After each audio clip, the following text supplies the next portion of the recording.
guys in the dark.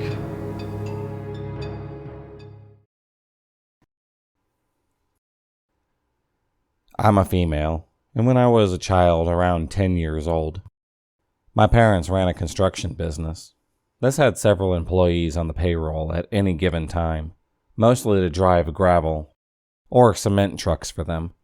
My dad is a kind but naive man who'd often hire friends of friends who were down on their luck to give them a chance to get back on their feet.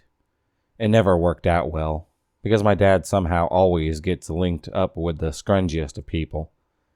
They had a lot of creeps over the years, but I think the worst one might have been Ben. Ben was a friend of my dad's dad, who also worked for us. Ben supposedly had an old work injury that made it difficult for him to work any job where he had to be on his feet all day. My grandfather begged my dad to give him a job as a driver, and my dad finally agreed. From the day that she met him, Ben had made my mom extremely uncomfortable. He just had one of those weird vibes that you can't explain, and everybody but my dad picked up on it. Like I said, my dad is extremely naive. Mom wouldn't let me and my younger sister around him for any length of time. We were homeschooled at the time, and my mom worked in the office, so we were around quite a bit. She kept telling my dad that we should let him go, but my dad wouldn't because he said that he didn't have any legitimate reason to fire him. This is the weird part. Whenever my sister and I were at the office on a slow day, my grandfather would always try to come get us over and sit with him and Ben. He would always ask, "Don't you want to go for a ride with us in the big truck?" Ben himself couldn't talk to us. He let my grandfather handle that. We were shy kids, so we never agreed to it. But he was so damn persistent, it reached a point where it was literally every single time he saw us there. My sister and I would take turns hiding in the bathroom so that we didn't have to go and be around them. They'd always do it when my mom was out of the room, and they'd back off whenever she was around. My dad was never around when it happened, and I don't think that he believed it. I mean, who wants to believe that? My mom eventually had enough and told my dad that Ben had to go. A few years later, we found out that Ben had taken a young girl. My grandfather had another friend who had a daughter about my age, out for a ride in the truck, and molested her. My grandfather was enabling him the whole time. I shudder to think what would have happened if my mom hadn't watched out for us. And yes, to answer the question, I do believe my grandfather was a pedo as well, not just an enabler. And I think deep down my dad absolutely knew it. It was common rumor in my community growing up that my grandfather had molested my aunt when she was a child. None of the family ever talked about it, other than my mom, who was a hero, and would never let things go. She always asked my dad, and he'd just say that he didn't know, and then change the subject. The fact that he didn't immediately jump to defend his dad against accusations that serious is a red flag. I know I have no contact with my grandfather, or the rest of that side of the family, and my life is much better for it. Back in the mid-90s, my family had lived on the island in BC, and my stepdad had gotten a job at the main Toronto University, and we were to move that summer. I was 13 at the time, not prepared for what a large city had lined up. The trip was long, and I ended up grounded before we even got there. Something about running away and a tantrum on the ferry early on. But in the building we lived there was a yard, and kids played baseball, and I was excited. In my first month, this one tall kid threatened me with a large hunting knife, which led on charges. And that following summer, and next summer, I had been approached by 2 pedophiles. Never have I ever. The first incident, I was at an arcade, and played pinball a lot. This older guy had chatted me up, saying how he needed help moving some stuff, and would pay me $50. I was like, hell yeah, why not? So we left, and we went around to the back alley where I guess I used up one of my 9 lives. Because I got in his car, and he got in, turns to me and says, "Actually, there are no boxes. I just wanted to suck your dick a little bit." I was stunned. Then I jumped out, yelled "you freak," and then ran off. Who knows what could have happened there. The next time it happened again at the arcade, which I guess is a staging ground for them. but this one guy started chatting me up. But he definitely played a long game. He apparently had an independent record label for indie bands, and after a little while had asked me if I'd put up posters for him, and then I'd get paid. I agreed and did that. I'd go around putting them up, marking the address, and thought that I was doing a good job and would get paid.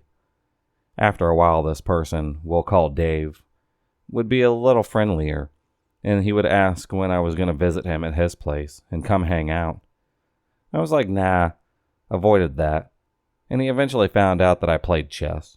Started to bring that up too. One day we went to the library and played chess. I figured it was a public enough place. We played, and on the last game he was making a bet, and bet me if he won that I'd have to go visit him at his place.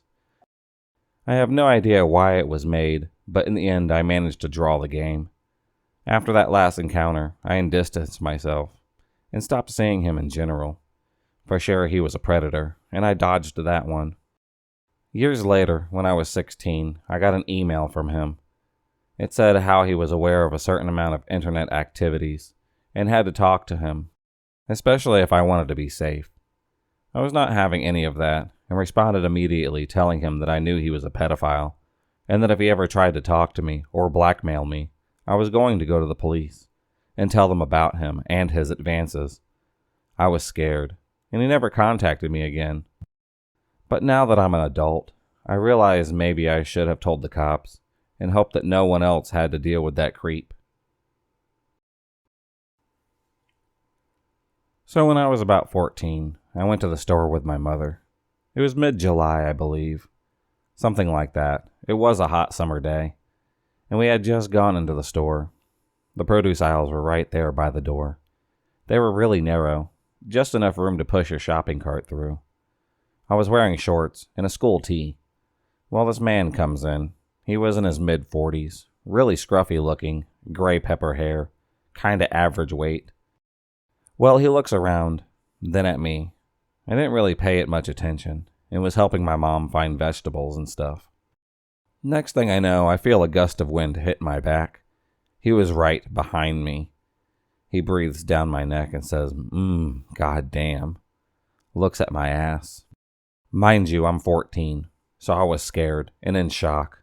So I look at my mom in horror as this man is centimeters away from touching me. She grits her teeth and tells him to fuck off before she calls the cops. Well, he walks off with a smug look and goes into another aisle. So we talk for a minute about it and go back to looking for our things so that we can get the hell out of there.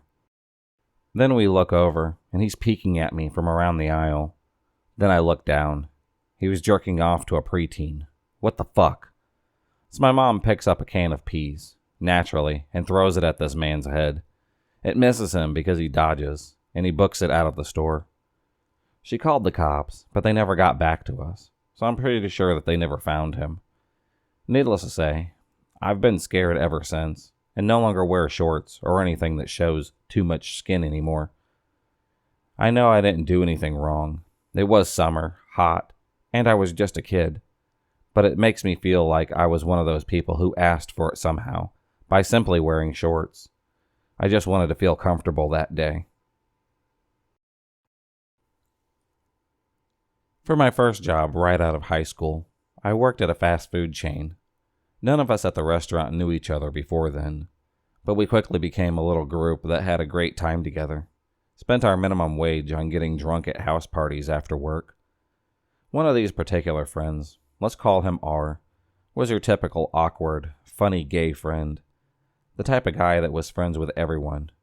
Quirky, was just his personality. He was a floater, never really held down a job or a stable home. Always moving around between friends, houses, and stuff like that.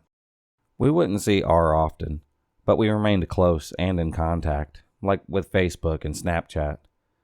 He was invited to big events like weddings, birthdays, and New Year's Eve parties. He would stay at my house, and he was known as uncle to my kids. Early this year, a couple of us became concerned when we couldn't get in contact with him. After some searching, one of our friends told us that they found R and that he was in jail. Long story short, He had been involved in a massive pedophile ring spanning several countries. He was found to have been making and in possession of child pornography and bestiality. To say I was fucking shocked doesn't even begin to cover it. My world shattered in that moment. Months later, I still can't fathom it. He is yet to be sentenced. But no punishment fits the crime that has been committed. I'm broken for the families that he hurt. I'm in disbelief that someone I thought that I knew in and out, I actually knew nothing about. But most of all, there is a burning rage inside of me. A part of me that wishes I could turn back time to the last time that I saw him, knowing what I know now. The hardest part is that looming realization that you cannot trust a soul because you never truly know a person. I grew up in a small town in Pennsylvania. In the center of town was the post office, the fire hall, a store, and a bar. The bar was a rooming house. The second story consisted of 7 rooms. Men could rent monthly. My friend and I, all 12-year-old boys, would hang out around the post office, skateboarding after school. One day we started hearing someone whistling, the weet-woo cat-calling whistle, over and over. We figured out that it was coming from one of the rooms upstairs above the bar. We ignored it, but it was pretty weird. The next day on the bus to school, a girl handed me a flannel shirt that I must have left down by the post office. I noticed that there was something in the front pocket. It was a few pieces of paper folded up. I started to open it and realized there was a magazine picture of a naked man wrapped up in the papers. A Playgirl picture. I hurried up and put it in my backpack. When I got home, I opened it back up. There was a picture and a note. He knew my name, and he talked about enjoying watching me and my friends. I can't really remember exactly what it said. Needless to say, it did freak me out. I walked down the road from my house, burnt the picture and the note. The whistling continued, and he would even drive behind my bus when I was getting out of school. I eventually did tell my parents, and they did call the police, who came over and asked me questions. Unfortunately, I had burnt the evidence that would have been used. Now my dad went to the bar often, and everyone who lived above the bar drank at the bar. I'm not sure if he ever had words with the guy or not. My dad was not a guy who backed down from a fight, so I'm kind of surprised nothing like that happened. Eventually the guy moved out of town, and I never saw him again. Actually, I really wouldn't know if I had, since I never got a real good look at him. For all I know, he's still watching me. That was over 20 years ago. If you enjoyed this video, please subscribe, like, and hit the bell for notifications on future videos, and become a stalker of the night. And I'll see you next time.